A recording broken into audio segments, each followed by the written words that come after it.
Tudo bom contigo? É o seguinte, eu vim gravar hoje um vídeo aqui de um tema que eu não gravaria. Eu não falaria particularmente sobre esse tema. Mas eu tive um sonho essa noite. Esse sonho falava para eu falar sobre esse tema.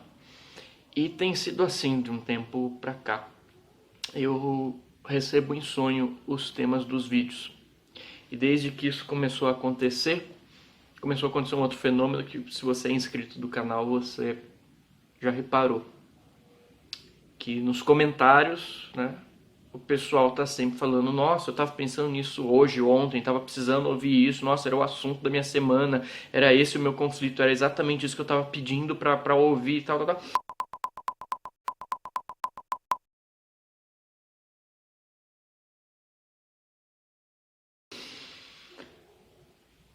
E aí eu aprendi a confiar nesse processo. Então o que eu vou falar aqui não é algo que, de livre e espontânea vontade, eu chegaria aqui pra você e falar assim: vou fazer um vídeo sobre isso. Tá? Mas é um tema que, de livre e espontâneo amor, eu me disponho inclusive a pegar algumas coisas da minha experiência e dialogar com essa intuição e fazer esse vídeo, porque eu tenho certeza, isso eu tenho certeza, alguém está precisando desse conteúdo. Eu tenho certeza. Eu aprendi a ter essa certeza com o tempo. Então eu vou pedir para que uma força maior, uma força de amor, possa então usar dessa minha boa vontade aqui e, sei lá, vamos nessa. Sabe, o tema aqui hoje, ele envolve expansão de consciência, evolução espiritual, evolução pessoal, meditação, práticas espirituais. E uma coisa que a gente pode observar muito hoje em dia, que tem esse excesso de informações, a indústria esotérica está a toda, tem muita informação acerca de espiritualidade. Por um lado, isso é maravilhoso, a gente nunca teve uma época assim que a gente testemunhou, a gente aqui, em que a espiritualidade, sabe, as pessoas davam tanta atenção quanto estão dando hoje, né? Estão dando crédito à coisa toda. Isso é muito positivo. Por um outro lado, também a gente tem um desencontro muito grande de informações. Nesse excesso, às vezes a gente não consegue separar aquilo que de fato é produtivo daquilo que é apenas fantasia do ego travestido de coisa espiritual. E o que falta muitas vezes, principalmente nesse percurso de meditação, de expansão de consciência, é um ancoramento contextual. Porque quando a gente fala de meditação, por exemplo, a gente tem que olhar a meditação dentro de um contexto. Quando a gente fala de expansão de consciência, a gente tem que olhar a expansão de consciência dentro de um contexto. O que eu quero te dizer com isso? Eu quero te dizer que não é à toa que na antiguidade essas coisas eram olhadas dentro de tradições. A pergunta que a gente tem que lançar aqui agora é: a gente está buscando tudo isso para quê? A gente ouve muitos discursos aqui na internet: eu vou me expandir porque eu quero estar expandido, porque nova era, uhul, vamos lá, vamos expandir, novas percepções, novas visões, novas coisas e tal. Qual que é o teu centro? Qual que é o teu eixo de ancoramento? Por que eu digo isso? Ainda por que eu sinto de dizer isso? Porque a ideia nunca foi a expansão pela expansão. A expansão sempre esteve direcionada rumo a algo maior. Então você vê algumas pessoas hoje entrando nesses entusiasmos, nessas modas espirituais, né, buscando experiências e se expandindo muito, sem ter um eixo. E aí dilata a percepção, mexe com as energias, daqui a pouco começam a ter experiências as quais não conseguem administrar, porque não sabia nem para onde estava indo, nem o que estava querendo com aquilo. Lembra do livro do Paramahansa Yogananda, do Autobiografia de um Yogi, em que vem um mestre e fala para ele assim: toma cuidado para não amar mais a técnica, cuidado para não amar mais a meditação do que o objetivo dela, que é Deus. Nesses contextos antigos, e aqui eu estou falando do contexto yogi, por exemplo, o eixo de ancoramento era Deus. Eles se expandiam não por se expandir, ou vamos ver que barato que dá isso. Mas essa expansão era uma consequência natural e secundária de uma busca maior. Hoje em dia a gente quer expandir, mas não sabe o que a gente está buscando. Muitas vezes a gente não consegue dar conta nem das coisas que a gente tem em estado ordinário de consciência. Imagina expandido. Então, quando, por exemplo, místicos cristãos, como Teresa d'Ávila, São João da Cruz, que tinham aqueles êxtases místicos de expansão e de aquele samadhi todo, Veja, era dentro de um contexto, dentro de uma senda cristã. Não estou falando aqui para você se enquadrar numa caixinha, não é isso, você vai entender onde eu quero chegar. Fica aqui comigo que eu vou explicar direitinho. Mas existia um eixo de busca. Quando aqueles yogis da Índia tinham as expansões de consciência deles, tinham os samadhis deles, aqueles estados estáticos de união com o absoluto, era consequência de uma busca que estava dentro de um contexto. Um contexto Shaiva, era um contexto Tântrico, um contexto Vaishnava, era um contexto Vedantino. Tinha uma estrada e tinha um foco. Tinha um foco. O foco serve para amparar a busca. Swami Brahmananda, ele dizia algo que era mais ou menos o seguinte. Na Índia, algumas construções tinham pilares. Pilares. E as crianças na Índia tinham uma brincadeira que elas faziam, que era se agarrar no pilar. Elas se agarravam no pilar e elas soltavam o peso do corpo e começavam a descer girando assim, sempre seguras no pilar. E Swami Brahmananda, discípulo de Ramakrishna Paramahansa, um grande mestre da Índia, próximo ao nosso tempo aqui, dizia assim, na busca espiritual, diante de todas essas experiências, você tem que fazer igual aquela criança, você tem que adotar um eixo, e que seja o seu eixo Deus, essa realidade causal, porque se você estiver agarrado ali, se tiver uma busca coerente, se você souber para onde você está indo, se seu caminho tiver amor, você vai estar protegido, você vai estar orientado, amparado. Agora, quando a gente não sabe nem para onde a gente está indo, quando muitas vezes o foco é a gente mesmo, porque eu vou expandir, porque eu quero ser mais poderoso, porque eu quero ser isso, porque eu quero... É o domínio do ego. E no domínio do ego não há garantia de proteção nenhuma, você está à deriva. E não é porque as pessoas vão te abandonar, não é porque os seres vão te abandonar. É porque a visão egocêntrica te fecha para a comunhão da vida, você é o centro. E quando você é o centro, você cria dificuldades para a comunhão. A comunhão acontece quando você transcende essa falsa ideia de você ser o centro, da sua autoimagem ser o centro de tudo. Quando os místicos sufis, tinham também os estados de expansão deles, havia algo que norteava a busca deles.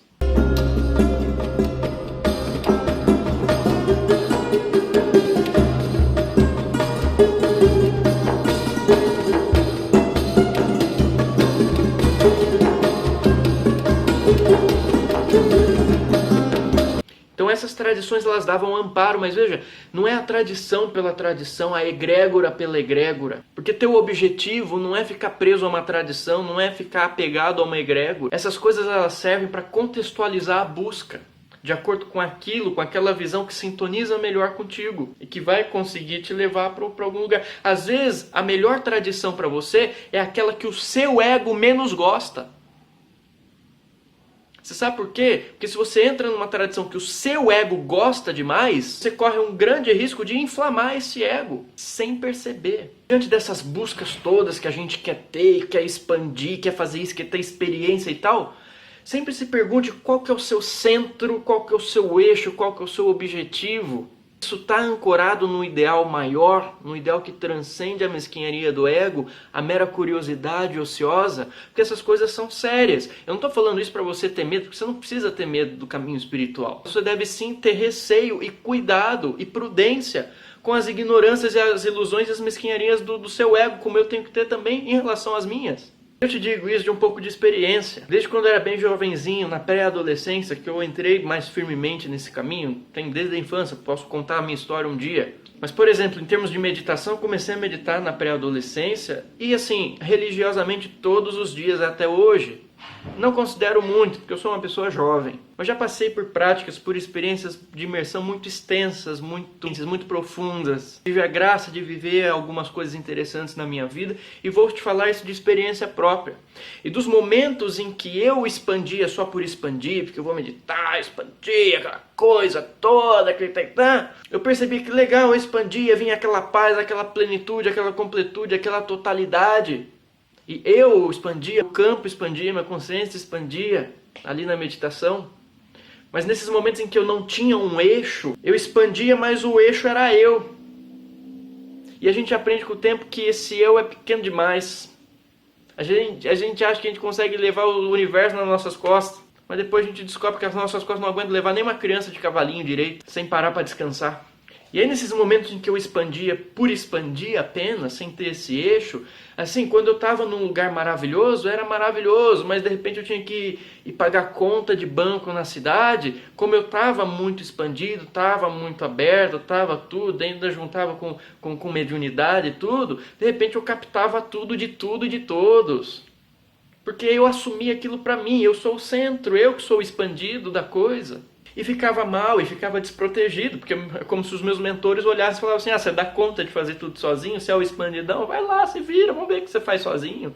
Quer que a gente retire a nossa produção porque você se garante? Então vai lá. Isso me colocava em desarmonia em relação à vida. Fiz algumas experiências assim. Agora, outros momentos em que eu tinha um eixo, né, em que eu estava não buscando a expansão por estar expandido, por estar isso, por estar aquilo, mas que a expansão ela vinha como uma consequência natural de uma busca maior da minha alma de transcendência, que era uma busca por Deus, e esse firmamento do meu caminho, de saber para onde eu estou indo, de ter um contexto envolvendo esse caminho, de não ser só oba-oba, expansão pela expansão, mas sabe, ter um compromisso assim de alma, um compromisso baseado no amor.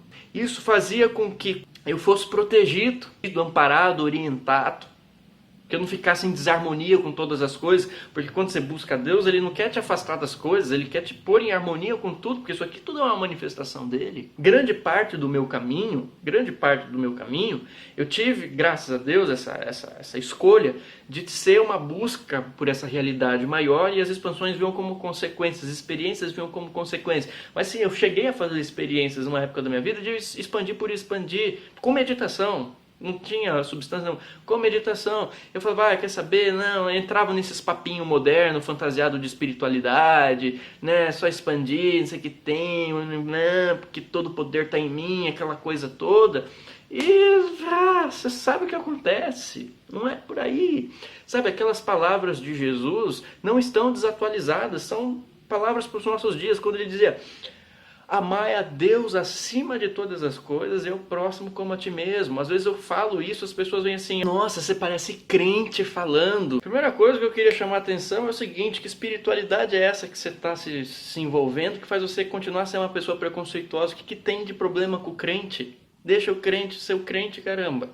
Não está te fazendo mal. E outra coisa, eu não digo isso como crente, eu digo isso como yogi, mas aquele yoga raiz. O yoga raiz falava em união com Deus. O yoga Nutella fala em gratidão ao universo. E nada contra o gratidão ao universo, mas vamos contextualizar. Eu acho que é uma questão de responsabilidade e maturidade nossa aqui. Às vezes a pessoa quer falar Deus, mas acha que vai pegar mal e é mais moderninha, mais modinha falar universo, porque aí tudo parece descolado. Eu sei que as tradições religiosas colocaram uma deturpação muito grande em cima dessa palavra Deus e que isso veio ao longo dos séculos. Mas veja que essa deturpação tem a ver com a ignorância dos homens, não tem a ver com você, não tem a ver com Deus. Cabe à sua maturidade saber separar essas coisas. Eu não rezo para o universo, eu rezo para Deus, eu já falei aqui outras vezes. Cara, o universo é efeito, não é causa. O universo não é a causa de si próprio. O universo é uma manifestação, resultado. A gente tem que ir um degrau além, olhar a coisa um pouco além da manifestação. Ver a realidade causal daquilo tudo. Porque eu vou te jogar real, cara, o universo não tá nem aí com você. Você sabe por que o universo não tá nem aí com você? Porque ele é impessoal. O universo é um conjunto de corpos, com um conjunto de leis, com um conjunto de forças, e é só isso. É porque o universo tá me dizendo hoje que eu vou ter um bom dia. O universo não tá te dizendo nada, acorda. Agora, a inteligência, que é imanente a esse universo, se você quiser falar dessa forma, aí sim essa consciência fala, mas é além do universo, apesar de estar imanente do universo, como está imanente em você e está em mim também. Mas parece mais científico, mais moderno, falou de universo, falou de energia, uau, eu sou descolado, as pessoas não vão me contestar porque eu não estou falando de Deus, tá vendo? Eu falo de espiritualidade. Larga a mão, bicho. Que necessidade de autoafirmação é essa, que você não pode ter convicção acerca daquilo que está no teu coração? Tem que seguir a modinha dos outros, a nomenclatura dos outros, para parecer uma coisa legal, descolada. Isso aí demonstra fragilidade de personalidade, pusilanimidade, não é possível. Nada contra quem fala isso de autenticidade mesmo, de coração, sabe? A pessoa fala aquilo porque ela tem um entendimento daquilo. Vou te falar uma coisa, cara, quando você realmente precisar de alguma coisa, quem vai te ajudar não é o universo, não. Mesmo porque você já estudou que dentro das leis do universo, aquilo que você vibra, aquilo que você manda, você recebe mais. Então se você está pedindo ajuda, Você está ruim lá pedindo ajuda, desesperado? Que vibração que você está mandando preto no branco para o universo? Você está mandando a vibração falando que você está mal.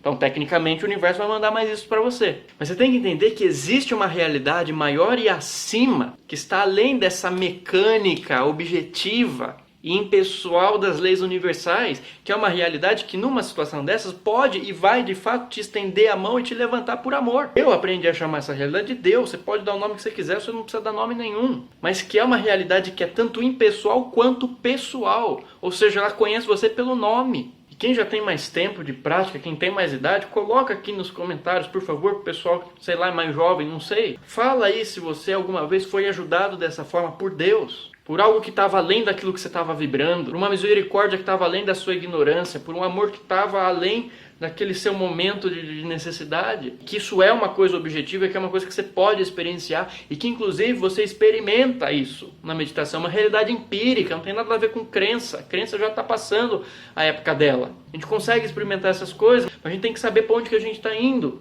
Então, quando os yogis, eles tinham as expansões de consciência, era dentro de um contexto de busca. Qual que era essa busca? Onde que ela estava ancorada? Naquele pilar, que era Deus. Eles estavam indo em direção a Deus. Ou seja, quando dentro desse percurso de amor, de sabedoria, de tradição, quando diante desse contexto de amor e de sabedoria, faria algum bem para eles, fariam avançar nesse caminho, ter uma percepção expandida, essa percepção acontecia, mas não como objetivo principal, como consequência natural. E consequência natural que preservava a pessoa porque ela estava pronta para aquilo naturalmente, ela não precisava forçar aquilo. Porque essas experiências, elas não são experiências assim, bobinhas. Você precisa criar um referencial, você precisa saber como lidar um pouco com aquilo, porque tira você da sua referência. Então a busca, ela tinha um eixo. Estavam indo em direção a Deus, essa percepção de Deus, inclusive, como uma unidade contigo mesmo. Deus era o centro da busca. Deus era o centro da busca dos yogis. Deus era o centro da busca dos místicos islâmicos. Deus era o centro da busca dos místicos cristãos, dos sei lá quem mais você quiser. E até pessoas que nem adotavam a realidade divina como um conceito mesmo, porque Deus está além de qualquer conceito. Mas existia um ancoramento, a pessoa sabia para onde ela estava indo. Ela não expandia por expandir, porque vamos ver que barato que dá isso. Se o barato acontecia, era dentro de um contexto, dentro de uma necessidade, e muito bem calculado. A gente vai nessas modinhas, a gente quer forçar experiências. Nada contra a gente criar condições e disciplinas para que essas experiências elas aconteçam. Isso sim, isso é uma coisa. Agora, outra coisa é a gente ir no entusiasmo e querer forçar a coisa, e a gente nem sabe o que aquilo vai fazer com a gente, nem sabe para onde que a gente está querendo ir. Ah, porque eu estou querendo descobrir o meu ser interno. Desculpa, conceitua isso primeiro. O que é esse ser interno? Né? Daqui a pouco você expande a consciência, você vai para além do ego, e você, ai caramba, e agora você volta pro ego, o ego não sabe administrar aquilo, você fica, ai meu Deus do céu, o que aconteceu comigo? Então o contexto é importante, você ler as coisas, você entrar em contato com as pessoas, saber de qual caminho aquela experiência faz parte, para que ela tenha um sustento, que ela tenha um suporte, para que ela te beneficie e não te atrapalhe. Mesmo porque dentro dessas modinhas espirituais hoje em dia, uma das maiores é que espiritualidade, desenvolver a sua espiritualidade tem a ver com fenômeno, tem a ver com você perceber as coisas que ninguém percebe, coisa e tal. Nunca foi assim para os grandes mestres. Os grandes mestres, as grandes mestras sempre falaram em espiritualidade em termos de te tornar uma pessoa melhor, de te tornar uma pessoa mais amorosa, mais pacífica, mais tranquila, mais confiante, mais serena. E a gente está a caminho disso, eu estou a caminho disso. Mas eles nunca falaram assim, ai, porque você tem que ver espírito para ser nada. Isso acontece? Acontece, mas não é o principal. Os yogis falavam, cuidado com essas coisas que te desviam muito da rota. Porque elas são muito fascinantes. Elas te capturam e é aquela coisa, o que mata o peixe não é a isca. Então, quando foi que a gente resolveu ter vergonha dessa busca espiritual que está ancorada em Deus, independente, você chama ele de Brahman, de Alá, de Sadashiva, de Deus, de ipseidade, de realidade absoluta, de Shunyata, Dharmakaya, tanto faz o nome. Acho que a gente já passou dessa fase de ter que ficar brigando por nome e de não entender que esse monte de nome, que são expressões linguísticas, culturais, pontuais dos humanos, estão se referindo a uma experiência em comum, a uma realidade em comum. Caramba, meu Deus, como assim a gente não acordou para isso ainda? Então cuidado com a experiência pela experiência, tenha coerência com o seu caminho, fala assim, para onde você está querendo ir? Você precisa de um jato para ir na casa da tua avó que mora 3 quarteirões daqui? Ou você vai de Fusca até a Índia atravessando o oceano? Você tem que saber para onde que a gente está indo e contextualizar a nossa busca, para que ela tenha um suporte, ela tenha um eixo, tenha um amparo claro e que de preferência não esteja ancorado no meu ego. Uma vontade minha para ter isso, para ter aquilo, para experimentar aquilo lá. Mas essa vontade de, além da ignorância desse meu eu pontual, autoimagem ilusório, e ascender para aquele eu real, que na verdade é uma unidade, que é essa grande consciência de amor e luz que está em tudo. Mas para isso eu preciso deixar de lado algumas ilusões desse meu pequeno eu. E uma delas é querer a experiência pela experiência. Então eu não sei porque que eu estou falando isso, mas enfim, não preciso saber. Mas eu realmente sinto que pode ter gente que absorve esse monte de informação, esse monte de miscelânea de coisas, não tem um caminho claro, não tem uma rota traçada, e de repente experimenta essas coisas, pode se deslumbrar, pode se fascinar, acha que está tudo certo, acha que está tudo bem, daqui a pouco começa a andar em círculo, não sabe o que está acontecendo, e é isso que está acontecendo. É preferível que você tenha um foco muito claro e nenhuma expansão do que milhões de expansões sem um foco claro. Porque se você não sabe para onde você está indo, qualquer caminho serve. Só que depois a gente não pode reclamar do lugar onde a gente chegar. Agora, se eu sei para onde eu vou ir, é só tacar lá no Google Maps, só tacar no GPS. O caminho que eu tiver que passar, eu vou passar, o que precisar, vai acontecer. Mas lembre-se, onde eu quero chegar. Então essa é a importância que eu sinto de contextualizar um pouco essas práticas. Não é oba-oba. Nunca foi. O que você acha que os mestres lá tinham maior cuidado para iniciar as pessoas? Não era assim. E não estou falando isso para te desestimular. Não estou falando isso jamais para que você fique com medo. Ai, vai dar ziriguidum se eu fizer as coisas. Não é isso. É só ter uma atitude de clareza. De tipo, calma, o que eu estou buscando com isso? Onde está meu coração nesse caminhar, nessa busca? O que sustenta essa minha busca? O que me motiva nessa busca? Qual que é o caminho? Hoje em dia a gente vê as pessoas com muita informação, muitas coisas, e ficam de caminho em caminho, e não chegam em lugar nenhum. Tem um monte de experiência, mas não sai do lugar, porque não sabe para onde está indo. Se você quer saber, e se você me perguntar, não sei se você está afim de saber disso, mas se você me perguntar, eu estou indo em direção a Deus, que inclusive nem está separado de mim, nem da gente, mas é uma busca interna. Aquilo que me fizer bem diante desse caminho, beleza, porque eu vou estar amparado pela meta. E você sabe por que eu vou estar amparado pela meta? Porque, como já dizia o poeta Jalaluddin Rumi, aquilo que você busca também está buscando a você. Beijo na sua alma, senta a testa no botão de like aí se te ajudou, se inscreva no canal, brilhe a sua luz, fique na paz, espero que tenha servido. Eu vou até olhar aqui o que eu falei aqui, enfim. Receba um abraço do tamanho do sol.